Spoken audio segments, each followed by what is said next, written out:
చేపట్టాలని కోరుతూ మరి వెంటనే ఈ విషయాలన్నీ కూడా గౌరవ మంత్రి గారు దృష్టికి తీసుకెళ్తూ సెలవు తీసుకున్న అధ్యక్ష. Thank you. గౌరవ సభ్యులు బాలునాయక్ గారు.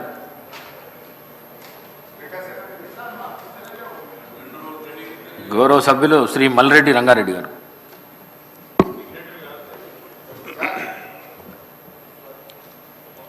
అధ్యక్ష, గ్రామీణ ప్రాంతాల్లో ఉన్నటువంటి రోడ్ల మీద ఒకసారి ఆలోచిస్తే అధ్యక్ష, గ్రామాలలో మీరు కూడా గ్రామీణ ప్రాంతాల నుండి వచ్చినటువంటి వాళ్ళే అధ్యక్ష. ఉన్న రోడ్లను వేయకపోగా అసలు రోడ్లు లేనటువంటి ప్రాంతాలు ఇప్పటికి కూడా నడవలేనటువంటి పరిస్థితిలో ఉన్నాయి అధ్యక్ష. గ్రామ పంచాయతీలకు రావాల్సినటువంటి నిధులను అక్కడ పోయి కూర్చునేది ఉందా నీకు అధ్యక్ష?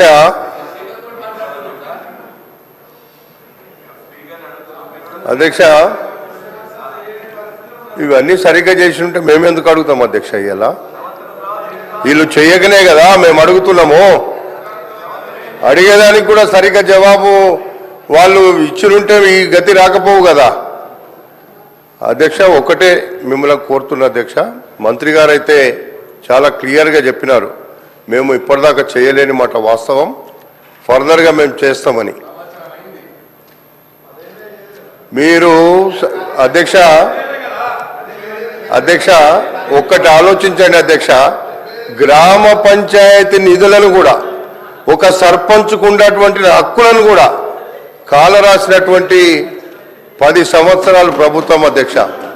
గ్రామ పంచాయతీ సర్పంచులను నిమిత్త మాత్రులుగా చేసినారు అధ్యక్ష. గ్రామ పంచాయతీలో ఉండే సర్పంచులు కనీసం ఒక కరెంటు బల్బ్ వేయలేని పరిస్థితి తెచ్చినారు గ్రామాలలో. మనం అందరం చూస్తున్నాం. అది గ్రామ పంచాయతీల యొక్క గ్రామ పంచాయతీ అధోగతి పాలు పట్టించిండ్రు. ఈరోజు ఇంకా మాట్లాడితే ఎట్లా అధ్యక్ష? చేస్తాము చేయబోతున్నాము అని చెప్తుంటే వినండి. మీకన్నా కనీసం ఎట్లా కావాలో అడగండి గ్రామ పంచాయతీలకు. అది చెప్పడం లేదు, కేవలం అంటే అయిపోయిందా మాకు రావా అట్లా చెప్పడం అధ్యక్ష. నేను ఒకటే అడుగుతున్నా అధ్యక్ష, ఇప్పుడైనా పర్వాలేదు, గ్రామ పంచాయతీలకు ఉండేటువంటి అధికారాలను తిరిగి ఇవ్వమని ఈ ప్రభుత్వాన్ని, ముఖ్యమంత్రి గారిని, సీతక్క గారిని నేను కోరుతున్నా అధ్యక్ష. ఎందుకంటే గ్రామాలలో ఒక కరెంటు బల్బు కూడా కొనలేనటువంటి పరిస్థితులను చట్టం తెచ్చిండ్రో మరి ఏం చేసిండ్రో కాంట్రాక్టర్కి ఇచ్చి ఇప్పటిదాకా వాళ్ళు గ్రామ పంచాయతీలలో దిష్టి బొమ్మలాగానే సర్పంచులు మిగిలిపోయినారు అధ్యక్ష.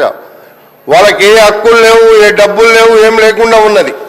కాబట్టి మీరు రోడ్లు వేసేదానితో సహా గ్రామాలకు ఇవ్వాల్సినటువంటి వచ్చేటువంటి నిధులను గ్రామ పంచాయతీలకు ఇవ్వాలని చెప్పి మీ ద్వారా నేను మంత్రి గారిని కోరుతున్నా.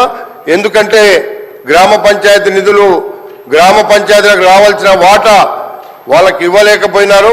కాబట్టి ఇప్పుడు వాళ్ళకు వచ్చేటువంటి వాటాను, గ్రామాలకు వచ్చేటువంటి ఏదైతే వాళ్లకు గ్రామ పంచాయతీలకు రావాల్సినటువంటి అమౌంట్ ఉందో డైరెక్ట్గా వాళ్ళకే గ్రామ పంచాయతీలకు ఇవ్వమని మీ ద్వారా కోరుతున్నా అధ్యక్ష.